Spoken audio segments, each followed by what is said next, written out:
Now, this is a moment that we never thought would happen. The two shows. You can count me. You're really the big show. Yeah, I can't say that. This is the big show.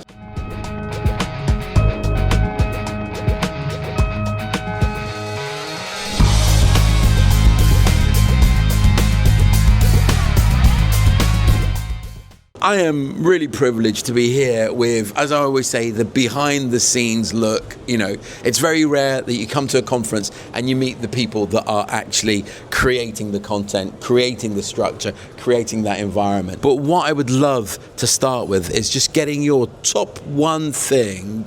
What has NRF Europe, its inaugural show in Paris, meant to you? Maybe we start with you. Well, honestly, I mean, expectations have just been blown away.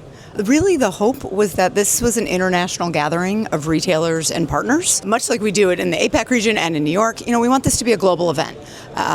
We've done the big show in New York for more than 100 years, and really you used to need one time a year to shop content, to shop, technology, to walk the floor. But things are moving so fast right now, you really can't wait till, January rolls around every year. So the thought and the reasoning behind a lot of this is, let's let everybody have 3 times a year, maybe 4, maybe 5 times to get together, to connect, to talk about the challenges they're facing, how are they handling them, what new technology is coming up. I mean, my Lord, there's new technology here that was not here 3 months ago. Yeah. So the scale and the breadth and the depth is it's moving faster than ever. And we had more than 40 countries here. That was, we hit our goal, but always want more. We had lots of languages being spoken on the floor, which is so exciting. I could understand a few of them. But ultimately, it's about bringing Europe together and ensuring that they have a place to share and that they have a place to always kind of anchor them. Yeah. And hopefully this spurs more of a global conversation on the European continent. Perfect, thank you. Ryf, to you, my friend, what's the sort of thing that stood out for you? This is my first European show. I've been to shows obviously in the US, I've been to shows in Asia and Asia Pacific, but the thing that stood out for me is how universal retail is. And for me, the warmth, the connectivity between the people, the enthusiasm not just of the retailers to share and be connected, but also of the exhibitors who want to solve problems. The problems that we're seeing are not dissimilar around the world, but I think for me, the energy and the positivity of the group has been awesome. So for me, unlike the US show, this is a regional show, more similar to our show in Singapore. And I think for me that, as Jill said, it's really will become a really great meeting point for the region, because people love people. They love sharing. They love their challenges. They love their people. People in retail love retail, and they love to talk about it. One last thing I'd love to add is that, we talk a lot at NRF about, inside the company about how retail is a people business. Retail is an emotional business.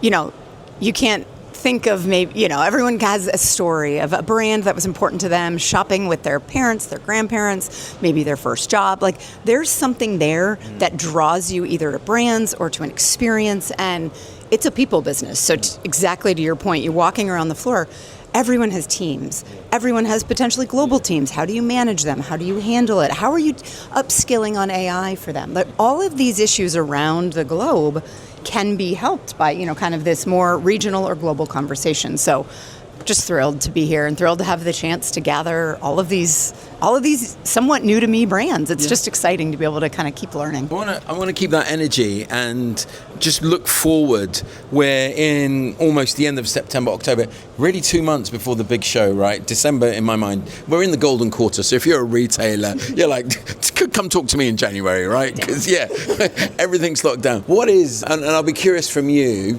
going from here and thinking about your obviously big show, New York, NRF APAC, where's your focus at? What's driving that? Yeah, 26 is going to be here in, a quarter and a half, and it's incredible. But really the line of speakers we've chosen for New York, January 2026, a lot has to do with the theme, which is the next now. And really the meaning on that, it's a little bit of wordplay. It's the next is now, meaning the next is coming. You thought it was tomorrow and it's already here. It's just kind of this almost fast forwarding of how quickly things are changing and happening.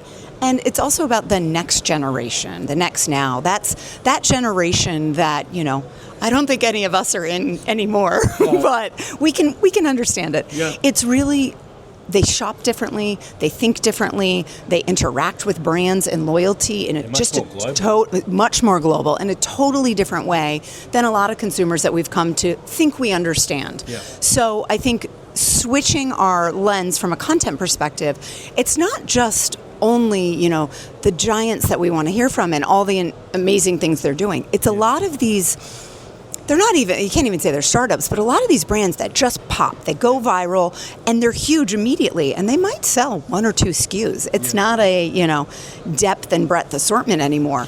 But why does that happen? How does that happen? And there's a lot that kind of more of the legacy retailers or some of the D2C, retailers can learn from. Yeah. So we're focusing on, keeping your house in order, ensuring your structure is great, ensuring your data is clean, and all of the really, really important things. But also, what are some of those nuggets that you can look at and think, they did it, maybe I can try to emulate something like that. Yeah. So looking into 26, fingers crossed that, everything goes according to plan, but it's looking really, really good right now, and I'm excited to watch it all come to life. Yeah, touch wood. Ryf, yeah. How about you, my friend?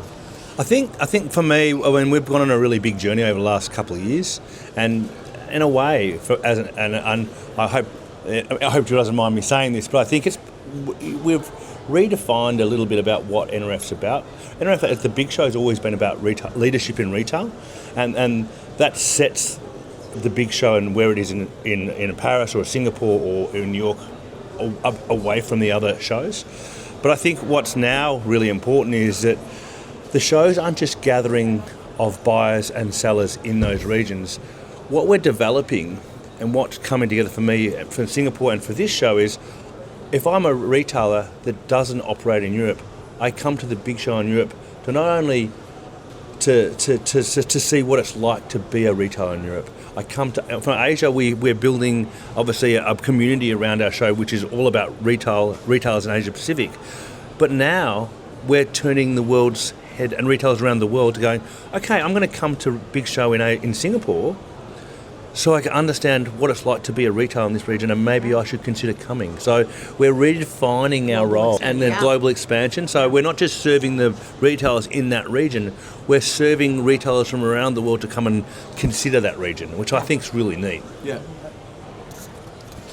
I think, as I said, I've been a fanboy. I've been going to NRF for 15 years. For me, NRF sets the dictionary, the pace for the year. And in my mind, Asia does represent growth. And as a retailer in Europe or the US, if you're lucky and you haven't popped on social media, you'll get 2 to 10% of growth. Right, the regions that are growing double digits are in Southeast Asia or Asia or the Middle East. So for me, it's 100% what you're saying. Get the community, understand the trends, and then look forward to that. With that, thank you so much. We'll probably do a post-NRF rundown when you go back to your regional aspects. We spent 3 days together, Alex. I'm sure you're sick of me now. I will never be sick of any of these people.